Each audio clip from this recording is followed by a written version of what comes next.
एक छोटे से गांव में मोहन नाम का आदमी अपनी पत्नी नीतू के साथ रहता था। मोहन की आर्थिक स्थिति ठीक नहीं थी। वह एक छोटी सी झोपड़ी में रहता था और लोगों के खेतों में मजदूरी कर अपना गुजारा करता था। एक दिन सुबह के समय नीतू आंगन में खाली चूल्हे पर बैठी थी। पास ही मोहन अपने पुराने कपड़े पहना हुआ था। मोहन, थोड़ा जल्दी कर लो, आज रघु काका के खेत पर देर हो गई तो वो फिर गुस्सा हो जाएंगे। हाँ नीतू, जानता हूँ, पर रात की गर्मी की वजह नींद ही नहीं आई। इस वजह से पूरा शरीर टूट रहा है। मोहन, रोज की मजदूरी से कुछ बचता नहीं, ऐसे तो हम भूखे मर जाएंगे। तो मैं सोच रही हूँ कि पीछे के खाली जमीन पर कुछ सब्जियां उगा लूं। बिल्कुल, ये तो अच्छी बात है। चलो अब मैं निकलता हूँ।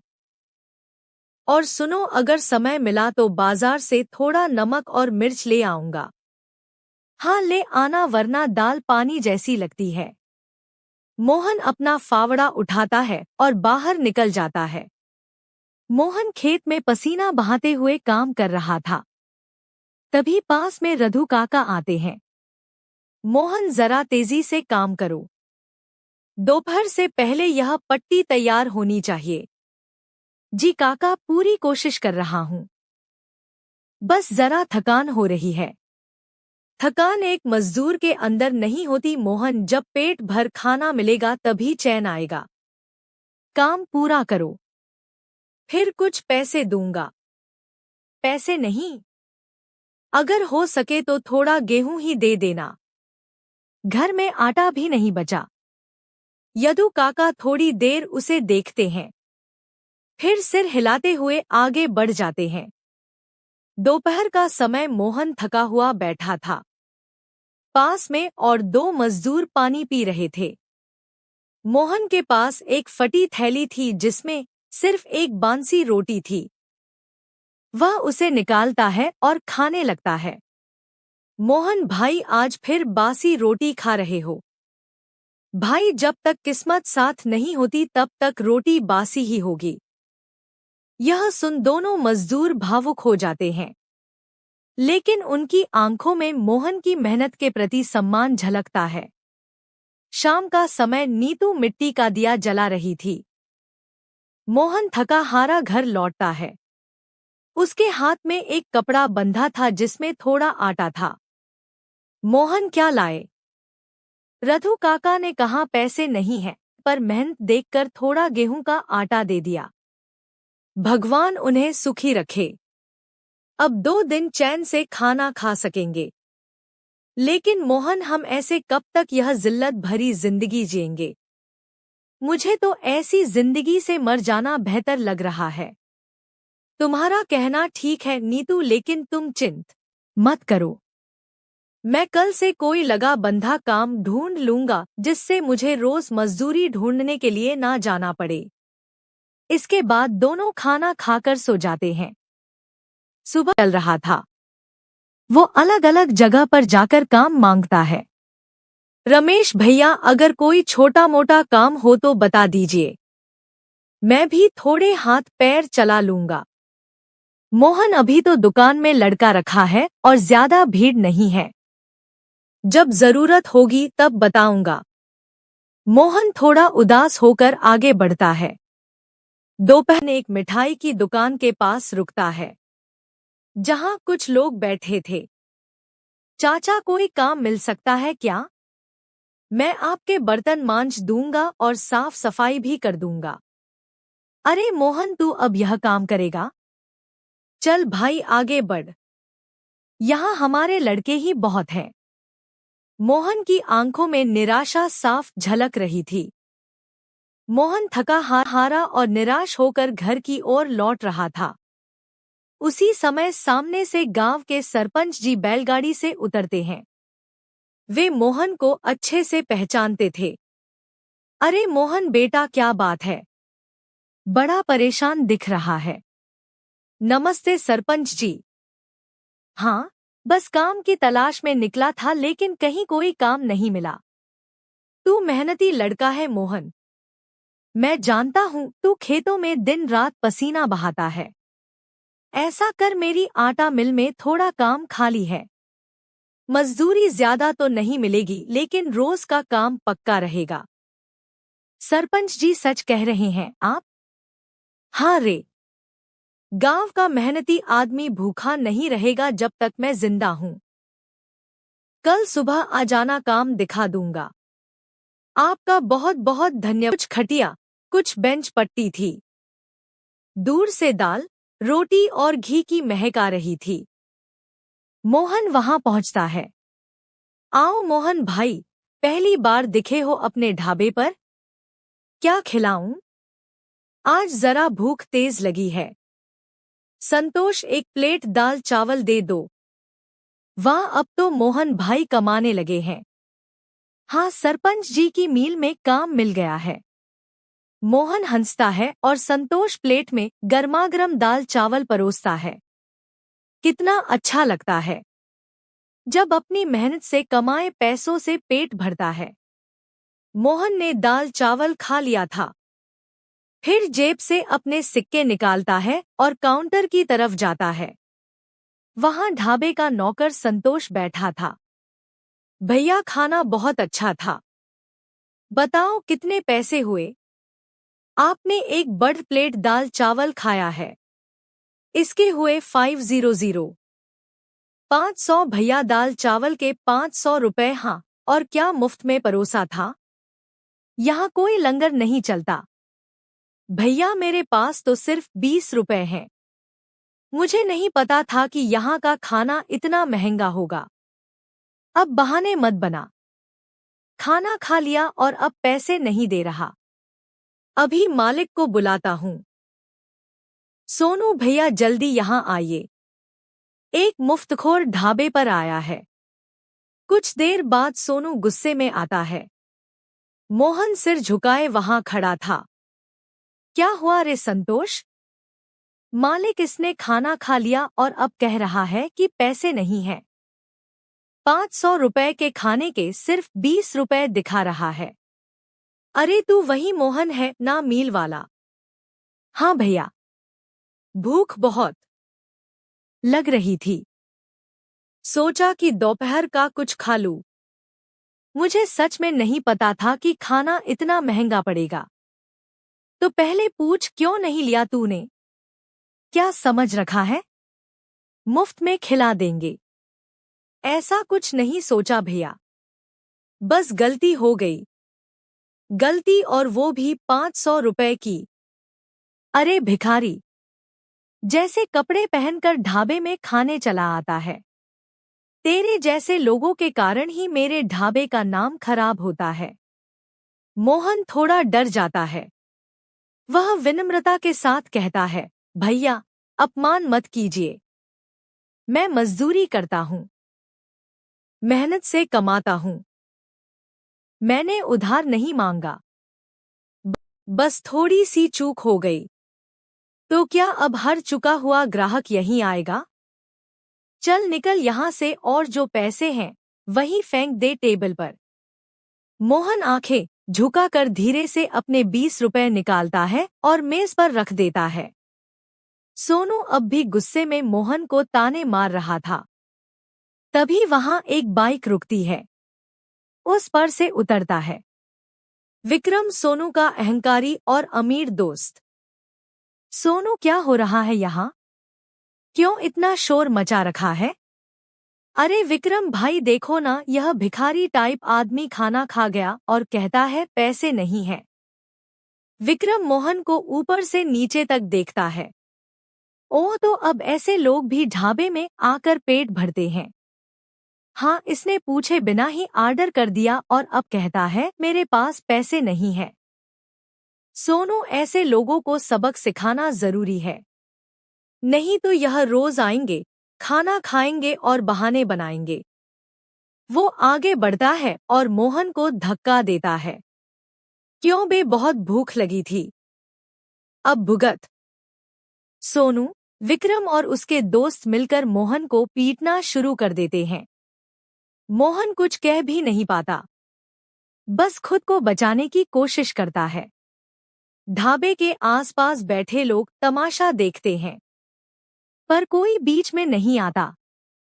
कुछ देर बाद मोहन जमीन पर गिरा पड़ा था। उसके बदन पर चोट के निशान थे।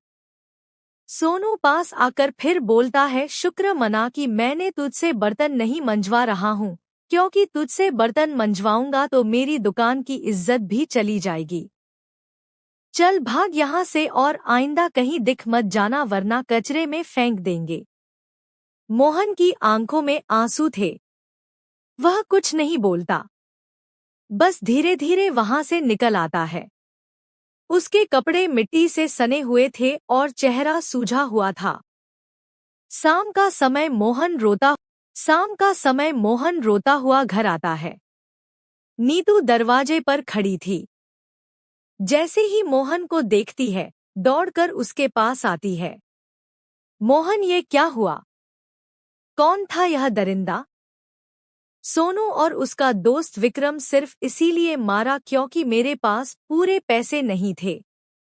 कैसे लोग हैं ये? किसी गरीब पर जरा भी तरस नहीं आता। मोहन, हमारा गरीब होना ही पाप है। नीतू, आज मैं टूटा नहीं हूँ, आज मैं पूरा जागा हूँ।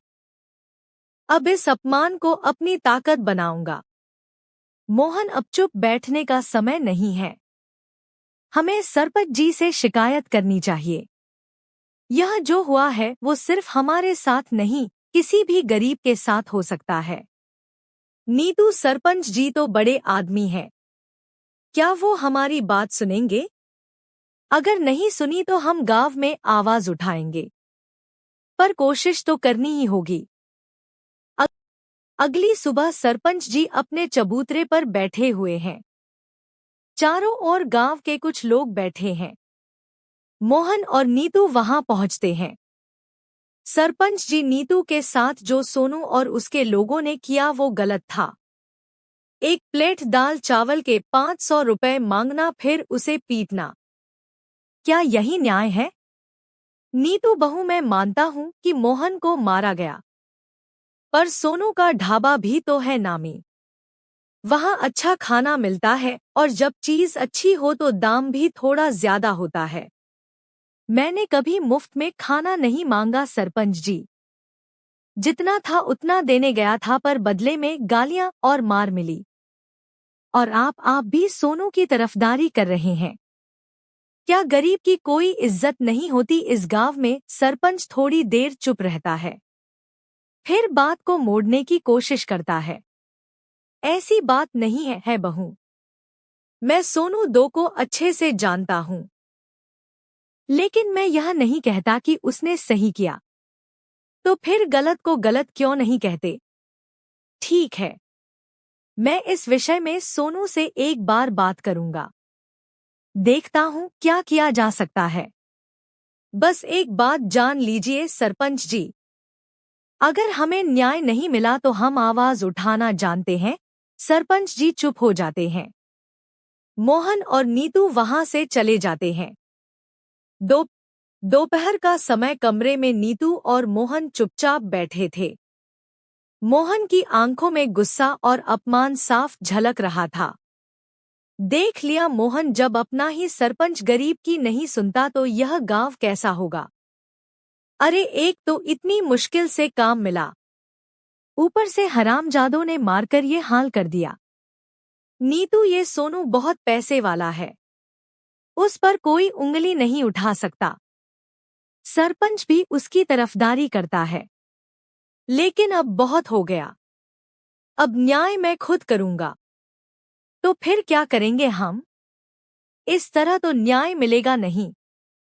अपने अपमान का बदला लेकर रहूंगा, चाहे जो हो जाए। मोहन तेजी से दरवाजे से बाहर निकल जाता है। नीतू पीछे से चिल्लाती है, लेकिन मोहन नहीं रुकता। उधर सरपंच जी धीरे धीरे चलते हुए ढाबे पर पहुंचते हैं। सोनू मुस्कुराकर उनका स्वागत करता है। अरे सरपंच जी, आइए बैठिए, कुछ खिलाऊं आपको? सोनू, पहले मुझे तुझसे कुछ बात करनी है। सुना है तूने कल मोहन को पीटा, तो क्या करता सरपंच जी? वो भीख मांगने जैसे हालत में मेरे ढाबे पर बैठा था। उसने खाने तक के पैसे नहीं दिए। अब बताओ ऐसे आदमी को कौन झेले? हिम, काम तो तेरा अच्छा चलता है, लेकिन लोगों को मारना यह कहाँ की समझदारी है? वो खुद ही मार खाने लायक हरकतें करता है। ढाबे पर बैठा और पैसे नहीं दिए, उल्टा जिद करने लगा। देख, आए दिन तेरे ढाबे से लोगों के पीटे जाने की खबरें आती हैं। मैं तुझे पहले भी समझा चुका हूँ। अगर ऐसे ही चलता रहा तो एक दिन तुझे बड़ा नुकसान हो सकता है। हर किसी की इज्जत होती है सोनू, चाहे गरीब हो या अमीर। अगली बार किसी को मारने की खबर आई तो पंचायत में तेरे खिलाफ बात होगी। यह कहकर सरपंच वहां से चले आते हैं, पर सोनू का चेहरा तन जाता है। रात हो चुकी थी। मोहन अकेला जंगल में चल रहा था। अब और सहन नहीं होगा। या तो मैं मर जाऊंगा या फिर इस जुल्म को मिटा दूंगा। घर पर नीतू दरवाजे पर खड़ी थी और बार बार रास्ते की ओर देख रही थी। मोहन अभी तक नहीं आए। ना जाने कहाँ चले गए। ना कुछ बताया ना कुछ कहा। उधर जंगल के किनारे पर एक पेड़ के नीचे मोहन अकेला बैठा था। उसका चेहरा दुखी और क्रोध से भरा था। सोनू, तेरा यह अपमान भूला नहीं जाएगा। एक दिन मैं भी कुछ बनूंगा, फिर देखना क्या होगा। तभी पीछे से एक मधुर स्वर सुनाई देता है। बेटा, रात के इस अंधेरे में तू यहाँ अकेला क्यों बैठा है और तेरे चेहरे पर इतनी उदासी और क्रोध क्यों है? मोहन चौंकता है। वह बाबा को इस प्रकार देखकर कुछ देर चुप रहता है। कुछ नहीं बाबा, जिंदगी ने मजाक बना दिया है मेरा। भूखा हूँ, लेकिन पेट की आग से ज्यादा दिल में आग जल रही है। बेटा, तू अपने दुख बांट सकता है। बोल, क्या हुआ? मोहन पूरा किस्सा बाबा को बताता है। गरीब की वजह से बेइज्जती, ढाबे पर पिटाई और नीतू की चिंता। बेटा, यह दुनिया बाहरी दिखावे को महत्व देती है, लेकिन ईमानदार और मेहनत करने वाले कभी हारते नहीं। इसके बाद बाबा अपनी पोटली खोलते हैं। उसमें से एक थाली में स्वादिष्ट भोजन निकालते हैं। ले बेटा, भूखा है ना, पहले कुछ खा ले। बाबा, मैं नहीं खा सकता। मेरे पास देने को कुछ नहीं है। अगर पैसे नहीं दिए तो कहीं आप भी सोनू की तरह। अरे बेटा, यह तो सेवा है, सौदा नहीं। इंसानियत में कुछ देने के लिए दिल बड़ा चाहिए, पैसा नहीं। बाबा का यह व्यवहार देख मोहन की आंखें भर आती हैं। धन्य है आप बाबा। यह कहकर मोहन खाना खाने लगता है। कुछ ही देर में वह सारा खाना खा लेता है। अब उसके चेहरे पर संतोष था। तो अब मुझे यह बता कि तेरे मन में क्या इच्छा है? तू क्या चाहता है जीवन में? बाबा, मेरी तो बस यही तमन्ना है कि मैं एक ऐसा ढाबा खोलूं जहां से कोई भी गरीब भूखा ना लौटे, जिसके पास पैसे ना भी हो, फिर भी वह स्वादिष्ट खाना खा सके, क्योंकि मैंने खुद भूख और अपमान झेला है बाबा, और मैं नहीं चाह कि किसी और के साथ ऐसा हो। बाबा गंभीर होकर मोहन को गौर से देखते हैं। हे मोहन, तेरी नियत बहुत साफ है। आजकल के जमाने में ऐसा दिल बहुत कम लोगों के पास होता है। तेरे इसी विचार और त्याग की भावना से मैं प्रसन्न हुआ हूँ। इसलिए मैं तुझे एक वरदान देता हूँ। बाबा एक पीतल का चमकता हुआ बर्तन निकालते हैं। यह लो, यह जादुई बर्तन है। जो भी खाने की इच्छा तुम इस बर्तन से करोगे, वह तुरंत हाजिर हो जाएगा। मगर एक बात याद रखना, इस बर्तन से सिर्फ जरूरत भर की चीजें मांगना। यदि लालच में आकर कुछ भी ज्यादा या अनुचित मांगोगे तो यह बर्तन कुछ नहीं देगा और हो सकता है कि अपना असर भी खो दे। मैं वचन देता हूँ बाबा। मैं सिर्फ जरूरत के अनुसार ही इसका उपयोग करूंगा। यह मेरे लिए भगवान का आशीर्वाद है। मैं इसे गरीबों की सेवा में लगाऊंगा। जाओ मोहन, तुम्हारा रास्ता अब खुल चुका है। ईमानदारी और सेवा की राह पर चलते रहो। सफलता तुम्हारे कदम चूमेगी। बाबा धीरे धीरे वहां से अदृश्य हो जाते हैं और मोहन भी उस बर्तन को सीने से लगाकर घर की ओर चल देता है। नीतू अब भी मोहन के लौटने का इंतजार कर रही होती है। तभी मोहन थका हारा और हाथ में बर्तन ले आता है।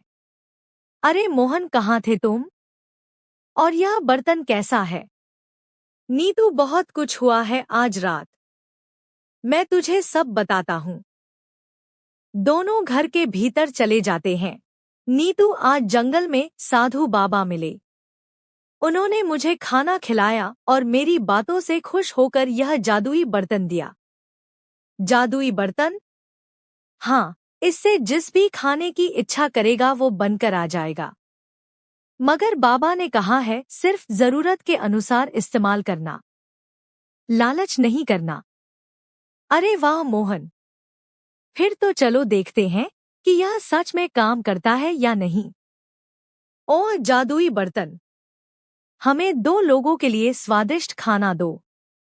कुछ ही क्षणों में बर्तन से गर्मा गर्म खाना निकलता है। रोटी, सब्जी और खुशबूदार चावल। हे राम, यह तो चमत्कार है। अब मैं अपना सपना पूरा करूंगा। नीतू, गरीबों के लिए ढाबा खोलूंगा। अगली सुबह मोहन के घर के बराबर में छोटी सी छप्पर वाली जगह में ढाबा लग चुका था। मोहन और नीतू काम में व्यस्त थे। वे बर्तन को छिपाकर अंदर रखते हैं और बाहर खाने के लिए मेज कुर्सियां सजाते हैं। मोहन, देखना आज दिन हमारा है। तभी एक बूढ़ा आदमी आता है जो पुराने कपड़े पहने हुए था और काफी थका लग रहा था। बेटा, कुछ खाने को मिल जाएगा। बहुत भूखा हूँ। आइए बाबा, यह ढाबा आप जैसे लोगों के लिए ही है। मोहन अंदर जाकर बर्तन